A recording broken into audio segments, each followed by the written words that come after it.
Hey guys, so I am so sorry it took me longer than expected to do this quick tutorial. Honestly, it's not that difficult and it's gonna really base on what you like. There are some ingredients you can omit if you don't feel like having them. There's some that are very essential, and again, the ingredients like the chilito or the chamoy, you can get it on my website, or there's other websites that do have it already for sale. I think Etsy also, so it doesn't have to be mine, but just an idea if you need it. Or you can even use the ones that are in store, but it will be higher in carbs. So basically you can have these molds. I cut them because they're easier to manage like this, but I also saw on TikTok that you can use a lemon squeezer. It's probably about the same size, so you can do that. A little harder because it's 1 by 1, so that kind of sucks. I also will be using the Worcester, I don't know how to say this, but you know what, I'm gonna be using that. Gives it flavor. Okay, so here's where it can vary. I'm gonna be using the Trader Joe's chili and lime seasoning. You can use whatever you have. I do have another one that I bought in Mexico, but because I do not have a very important key to it, which is the citric acid, that is like one of the main ingredients. I don't have it, so I will be using this one because this one already has it. But I do wish it had a little more of that sour punch to it, so you can just add lemon juice if you don't have anything else. So it's not like super necessary, but you do need a little bit of it. So I'm just using something that has it already. Of course, the chilito. I also have it in Splenda, but I won't be using the Splenda one. I'll be using the sugar-free, and this is a sample size for like customers, so this is why it's open. And then some baking soda just to make it like bubble a little more. Again, not 100% necessary. And then some salt. A little extra salt goes a long way. I think that's it. You can add Tabasco, but the problem is that if you add too many wet ingredients, they do fall apart. And honestly, I'm not the creator of it. I don't know how she does it to keep it together. So when I pop them into the freezer, I have to leave them in there for like an hour, and I have to use them almost immediately, or else they do crumble. So again, you guys can work your magic and try the hardest like to get it to work. Maybe you guys will figure out better than I have. I've been playing around with it. So I'm just doing it the way I practiced and the way I got it to work and for it to be tasty. So let me start with the chili powder.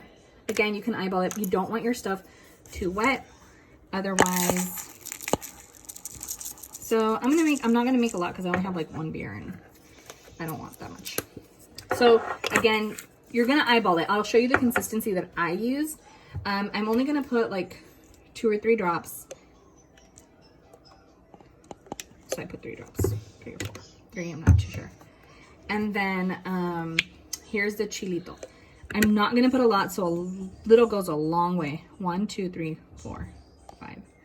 My counting might be a little off. Dry is best. A little bit of salt. And a tad bit of baking powder. The first time I made them, I had a little too much baking powder and my beer was fizzing and it got flat really quick. So literally very little. And what you're gonna do is just mix until you get like a crumbly consistency like this. Enough to where if you stuff the mold, it kind of presses down.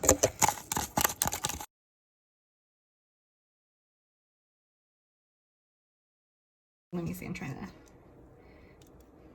okay, give me 1 second.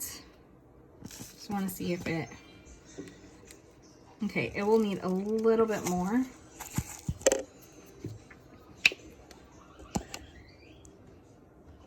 You don't want to put too much because then what ends up happening is that it turns into a paste and it won't dissolve. I actually, when I first got it, I did make the molds and I said, you know what, let me just make them into a ball because it might be easier that way. What happened is that when I did make them into a ball, they didn't dissolve and the ball was sitting at the bottom of the beer. So I wasted a lot of beer trying this out. So basically what you're gonna do is pour it in and you're just gonna start patting down. So this is like the perfect consistency. It's still crumbly, but it's not overly wet or overly dry. And you'll be doing this like, see, this is why I like the individual, like if you cut them, because you can actually mold them and press them down without having the whole tray with you. And again, you can play around. You can add pepper, you can add your Tabasco, you can add a little bit of lime juice. The citric acid is very important. I think that's what gives that Michelada Bomb like the extra like sour flavor that everybody loves. This is more Chile. And there you go. It's pressed in there. I'm gonna freeze for maybe like, I'm gonna say 45 to an hour if you really want to use it urgently. But I mean, like, you're gonna take it out and then pop it in your beer immediately. I would put it for 30 minutes and pop it in your beer. But if you really want it to stick, you can also make some overnight. If you know that you're gonna party the next day, I think that would be best. And there you go. It really is that simple. Pop it in, and then I'll show you guys in a bit. All right, guys, so I just took this out of the freezer. It's been about 2 hours. So yes, the longer it sits in the freezer, way better it is. But don't leave it out too long or else it will crumble.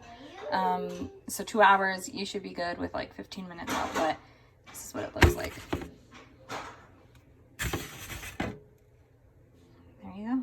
So overnight might be best. There you have it. Use immediately, but there you go. And you can fill the whole thing. I don't like that much Chile in my beer, so this was perfect, the perfect size.